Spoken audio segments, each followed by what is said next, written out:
Imagine a very special young girl who lived a long time ago, in the Middle Ages. Her name was Eleanor of Aquitaine, and her story is incredible. A powerful young duchess. Eleanor was born in 1122 in Poitiers, into a very wealthy and important family. Her father was the Duke of Aquitaine, a large territory in southwestern France. But in 1137, when she was only 15 years old, her father died, and Eleanor became the Duchess of Aquitaine, almost like a queen of this vast land. She was young but already very smart and determined. Queen of France. That same year, in 1137, something very important happened to Eleanor.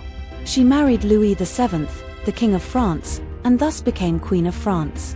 This marriage was arranged for political reasons, and Louis and Eleanor didn't even know each other before. They met just a few days before their wedding, in the large city of Bordeaux. They got married in the Saint-André Cathedral, where Eleanor wore a magnificent white dress adorned with fleur-de-lis, the symbol of French royalty. But their marriage was not happy. Louis was very pious and serious, while Eleanor loved the arts and court life. The Second Crusade. In 1147, Eleanor and Louis VII left together for the Second Crusade, a big journey to Jerusalem to defend the Christian faith. But this trip didn't go well. Eleanor, who wanted to help, had disagreements with Louis on how to lead the crusade. This further damaged their relationship. Divorce and new marriage.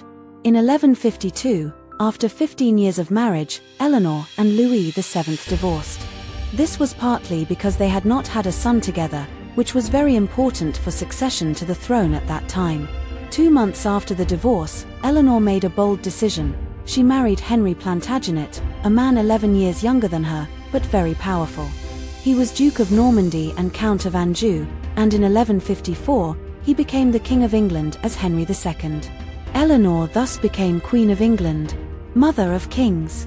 Eleanor and Henry II had many children, 2 of whom became kings of England: Richard the Lionheart, famous for his military exploits and participation in the Third Crusade, and John, known for signing the Magna Carta, a very important document that laid the foundations for rights and liberties in England.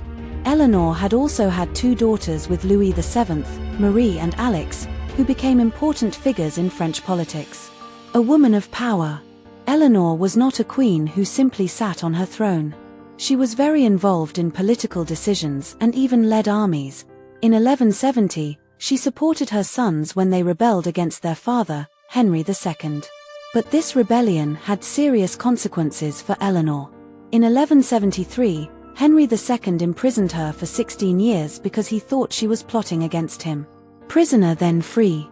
During her years in captivity, Eleanor remained strong and dignified. She spent her time reading and educating herself, even though she was isolated in a tower. Then, in 1189, after Henry II's death, her son Richard the Lionheart became king and freed her. Eleanor then returned to the political stage, governing in Richard's absence. While Richard was away on his crusade, Eleanor governed England. She managed the kingdom's affairs with great wisdom and experience, proving that she was still a woman of power, even after all these years. An influential grandmother. Eleanor continued to play an important role until the end of her life. Even as an older woman, she helped negotiate royal marriages and gave advice to her grandchildren, princes and princesses, who listened to her attentively.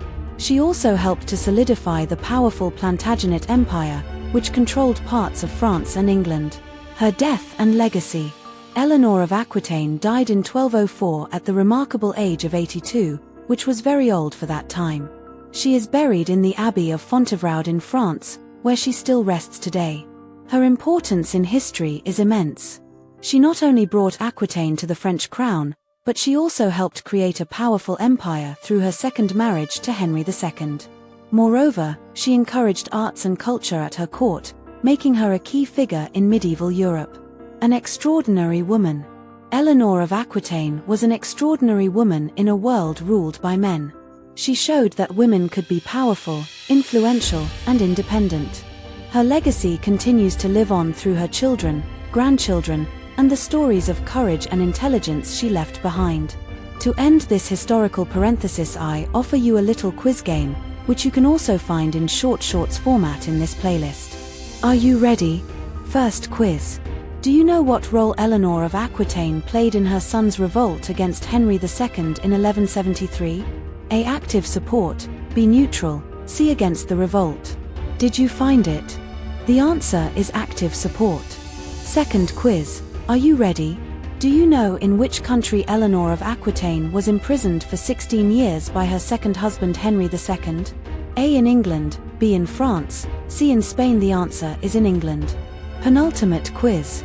Do you know what title Eleanor of Aquitaine bore after her marriage to Henry II of England? A. The title of Queen of England, B. That of Queen of France, C. That of Duchess of Normandy. It was the title of Queen of England, of course. Finally, last question. Do you know which son of Eleanor of Aquitaine became King of England after the death of Henry II? A. John Lackland, B. Richard the Lionheart, C. Geoffrey of Brittany. Did you find it? Yes, it was indeed Richard the Lionheart.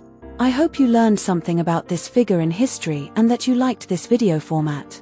If this is the case, I invite you to subscribe so as not to miss the next videos and to encourage me, and also to comment if you have information that I have not mentioned or suggestions for improvement.